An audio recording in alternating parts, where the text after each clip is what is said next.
dilematikanya perjanjian damai Iran, Amerika Serikat. Gencatan senjata, bila ini yang diinginkan, terkait peperangan Iran dan Israel Amerika Serikat, tampaknya tidak sederhana, tidak mudah, bersifat kompleks dan komplikasi. Di dalamnya ada banyak variabel dan kepentingan yang tidak bisa sekedar diselesaikan oleh retorika Donald Trump. Mengapa demikian? Sebagaimana yang disaksikan bersama, awal mula peperangan ini bukan urusan Iran dan Amerika Serikat. Sedekat apapun IS Israel, namun yang memulai babak peperangan ini adalah Israel. Sedangkan Amerika Serikat terjebak dan terbawa arus kepentingan Israel.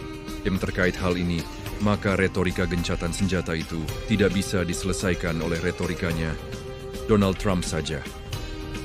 Perjanjian damai Iran dan Amerika Serikat ini lebih rumit dari itu, dan bahkan tidak bisa diselesaikan oleh 2 atau 3 negara saja, sekedar simulasi. Andai saja terjadi kesepakatan antara Iran dan West, akankah gencatan senjata itu menjadi efektif di saat Israel tidak meratifikasi hasil kesepakatan? Di sini problemanya tambah jelimet. Pertama, publik memahami bahwa kedekatan Amerika Serikat dengan Israel begitu sangat tinggi, baik secara personal maupun politik kenegaraan.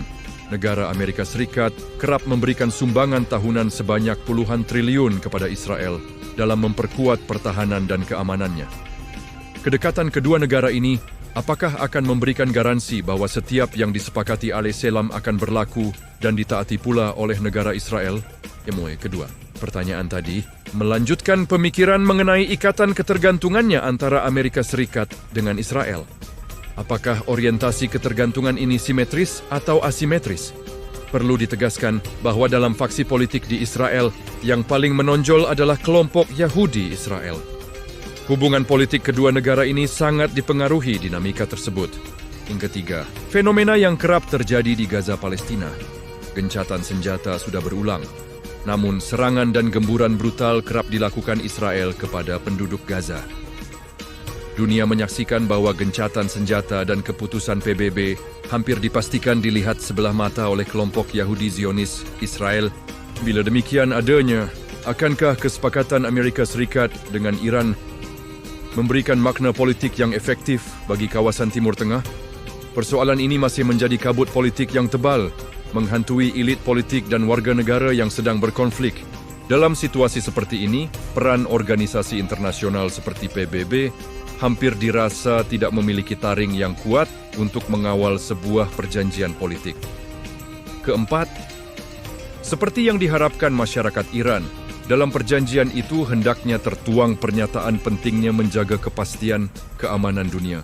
Amerika Serikat hendaknya menghapus imajinasi untuk menerapkan politik ekspansi politiknya, bukan hanya ke Timur Tengah, tetapi juga ke negara lain. Langkah politik kontroversial diawali dengan ancaman terhadap Venezuela, Iran, hingga perebutan Greenland dan Kuba, menunjukkan retorika yang tidak bersahabat. Jika syahwat politik ekspansif ini masih tetap ada, maka perjanjian damai dengan Iran sejatinya menjadi kurang bermakna. Perjanjian itu mungkin lebih disebabkan karena ketidakberdayaan dalam menganeksasi, dan bukan oleh kesadaran murni untuk menjaga perdamaian dunia. Perlu ditunjukkan itikad, baik dari Amerika Serikat, untuk bersikap objektif dan proporsional terhadap sikap negara Israel itu sendiri. Bila syarat ini tidak hadir, maka harapan terhadap perjanjian damai akan menjadi sesuatu yang abu-abu, terselimuti kabut hasrat politik yang membingungkan.